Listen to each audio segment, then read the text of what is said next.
Now we are going to be looking at averaging methods for forecasting. I've got four of them up here, even though two of those forecasting methods are similar. So I've got MA2. We are going to take the average of the last two observations, and that would be the forecast for the next period. MA5, we need five actual values to calculate the forecast for period 6. Weighted average, that's a little bit flexible. We assign weights to the different forecast values, and the heavier weight is assigned to the most recent past value. For exponential smoothing, it is the last forecast plus a smoothing coefficient times the error from the last forecast. Now, the exponential smoothing factor is also arbitrary. Like I said, I'm not doing a lecture here. This is a demonstration of how to. So if you are looking for additional information on what these forecasting methods are, well, there is a lecture, but this is not it. So, uh, again, I'm going to do some formatting firsthand. Take all of this, put a solid border around it, take all of my data. Actually, I don't know why I'm doing that right now. I won't. Take the unit data, make it yellow. I always do this when I have multiple forecasts in one sheet. I don't want any mistakes to happen. So I always highlight my actual values so that I remember, or it's obvious to me which one is the basis for my forecast. So MA2, because I need two periods, the earliest one I can do is for period 3. And again, it simply is the average. Excel has a function called average of the last two values. Right? Done. Or I could have just said equals the first value plus the second value divided by 2. Same difference. So that is the forecast for period 3. I'm going to double click on the formula. The beauty of Excel is that you can create the formula quite quickly. You just need to do it once, and Excel knows what's going on and will copy it. To show you, I'm just going to double click on one of the numbers. How about this one for period 11? In order to calculate the average, I need period 9 and 10. If I double click on it, it shows that my average formula is working on the data for period 9 and 10. So formula is correct and well done. For MA5, I need 5 sets of data. So again, the earliest I can do is period 6, and it's just average. It's a moving average, right? So average, open bracket, select all 5 data sets. I bet you're glad I highlighted this yellow now, because you can easily tell it apart. So if we do MA2 right here, it takes the last two values and finds the average of that. MA5, moving average 5 months or 5 periods, takes 5 periods, adds them together, divides by 5, and then you get the average. And because it's a moving average, every time you move the formula down, it drops 1 and adds 1. So click on 703. We no longer have month 1 in the equation. It's taken the last 5 numbers. Click on 714, and so on and so forth. So that's it. We've basically done the moving average one.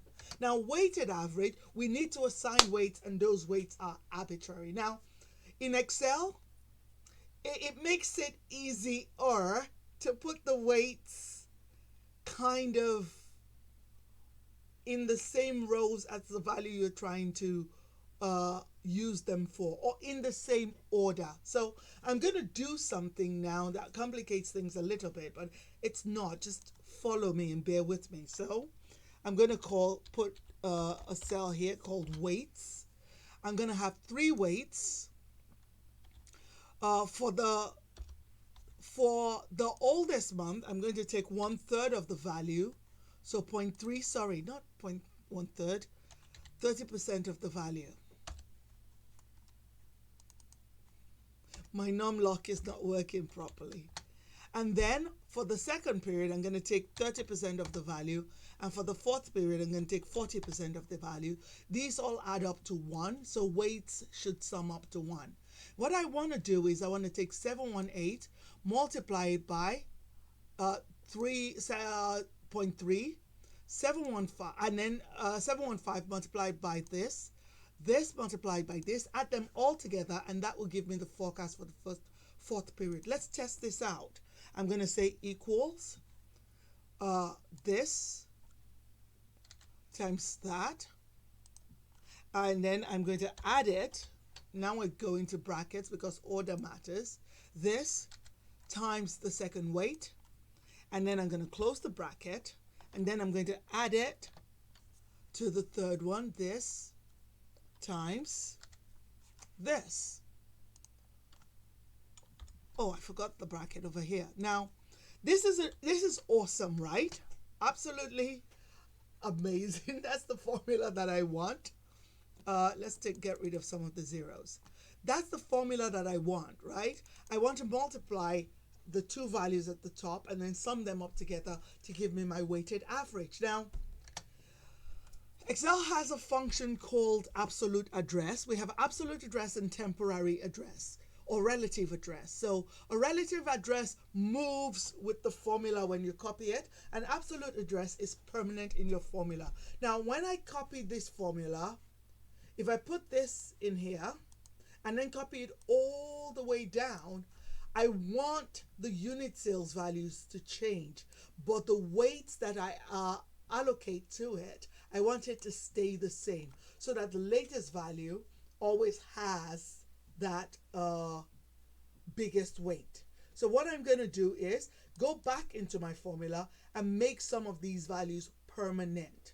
Now notice I'm doing this on the side because I'm going to show you a nifty Excel formula that I love, the sum product function. But I kind of want to show you what's going on first. So my 0.3 value is in J2.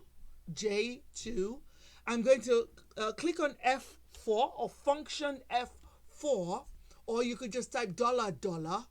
The $ turns a relative address into an absolute address. So in this case, I'm fixing this address so that when I'm copying the formula all the way down, this stays at the top, okay? Let me show you consequences.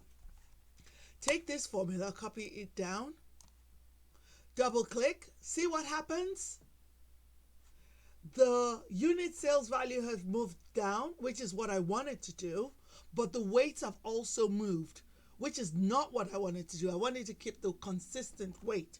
Now, let's go make the address permanent. If I click back in here, click on J2, and I click on F4, on my PC is F4. You could, if you were using a Mac, I think it's function F4, and some computers as well need you to press the function key before you do F4.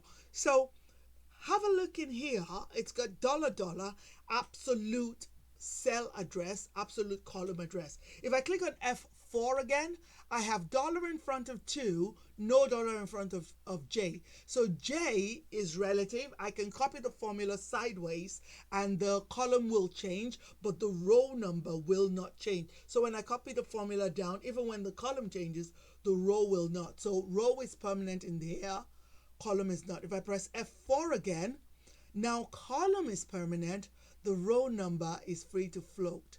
If I press F4, everything goes back to normal and everything is relative again. So one F4 puts the $, in, that is permanent. I go to J3, do the same thing, F4. Go to J4, do the same thing, F4. Now I'm going to show you the difference in formula. Copy this formula down, double click. Did you see? The unit sales changed, the weights did not. So enter, done. Okay, now that we've established that, how about we go use a simpler function in Excel called the sum product function. It's going to do exactly the same thing, but I wanted to show it to you in action first. So sum product, I'm just going to type equals sum product. When you start typing, Excel shows you a formula to complete it. And you just need to give it an array in the order you want it to do the calculations in. Again, I'm going to select these three.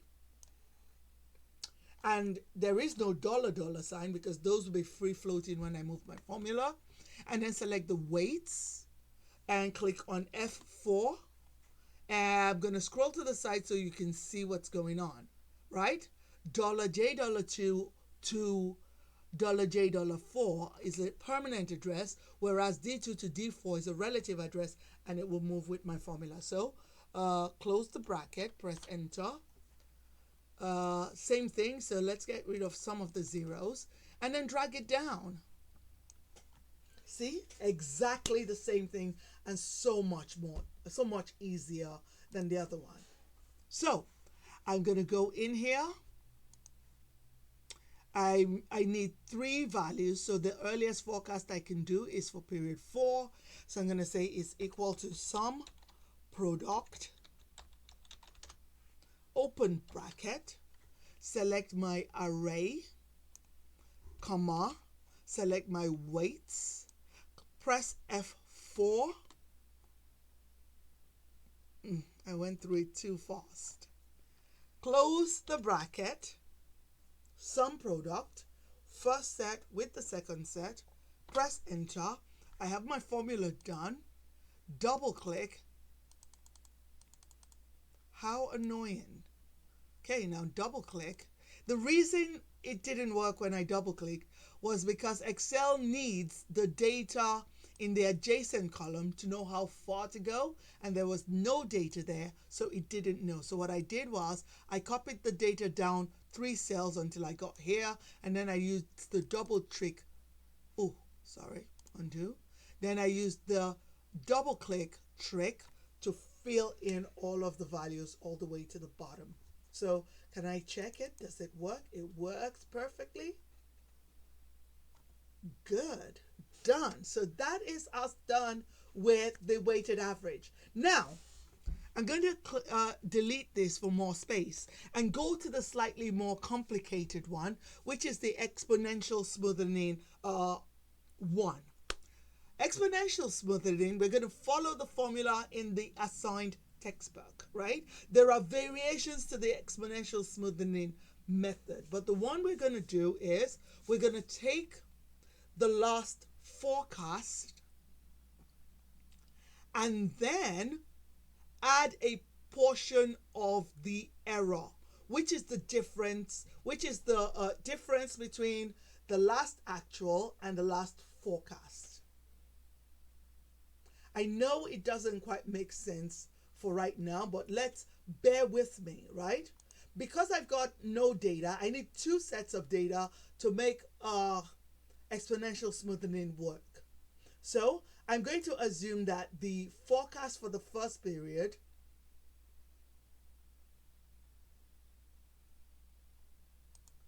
I'm going to use naive for the beginning of the exponential smoothing so that I kind of have a forecast for the period I'm going to look at. So I'm going to say the first forecast is the actual from the period before. Now I have enough information to calculate the error, right? The new forecast will be the forecast from the period before plus the errors, but not the total error.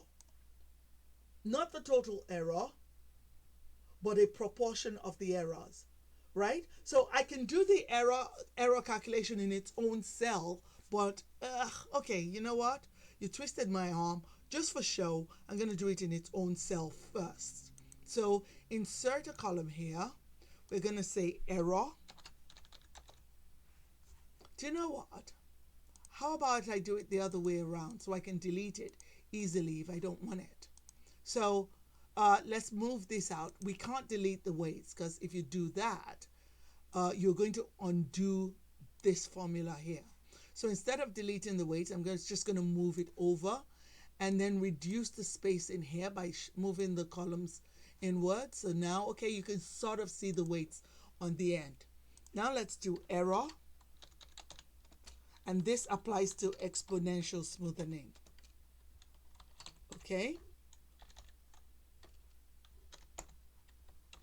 Okay, the error is the difference between the actual value here. I'm sorry, I just need to put my phone on silent. The error is the difference between the actual value and the forecast. See? Make sense? Now, for period 3, which is the first full period where we can use exponential smoothing, it's just the forecast from the period before plus a proportion of the error. Now, the choice of proportion of the error, if you use 100% of the error, by the way, it'll just be the last forecast plus the error equals to the last forecast plus the error. Done. That's you using 100% of the error. But let's include another cell here. I'm going to call it alpha. Insert. It's called alpha in the text, so I'm going to use the alpha symbol for it as well. So let's see, can I find the alpha? Yes, I can. I have it in my symbol. Oops. Inserted one too many. So that is my alpha, and I'm just going to call it 0.1. So I'm going to take 10% of the error and add it to my new forecast. So let's try this again. It is the error plus, last forecast plus 10% of my error. There you go. Now, this is where I need to add a few zeros. Again, the data is in millions, so it just disappears into it. So this what we have. Now I'm going to calculate the error. I'm going to have to drag this down because, oh, it works. Of course it does this time. Now, this is the error. Remember, it's the actual value minus the forecast, and I don't have any forecast in here, so it's going crazy. So I'm going to redo the forecast. I'm going to drag down the formula for forecast, and that makes it easy to calculate the errors. Did this work? I know what I've done. Did you know what I did? Anyone notice what I did? When I created the first error here, I didn't make that address permanent, right? So when I'm copying the formula down, it's moving the location of alpha. So the alpha is in a permanent address. I'm going to click on alpha, is in K2 right here. Do F4, put $$ in front of it, press enter. Now I'm going to double click and copy it down, and it looks better. It's awesome, isn't it? Can I double click on that? Yes.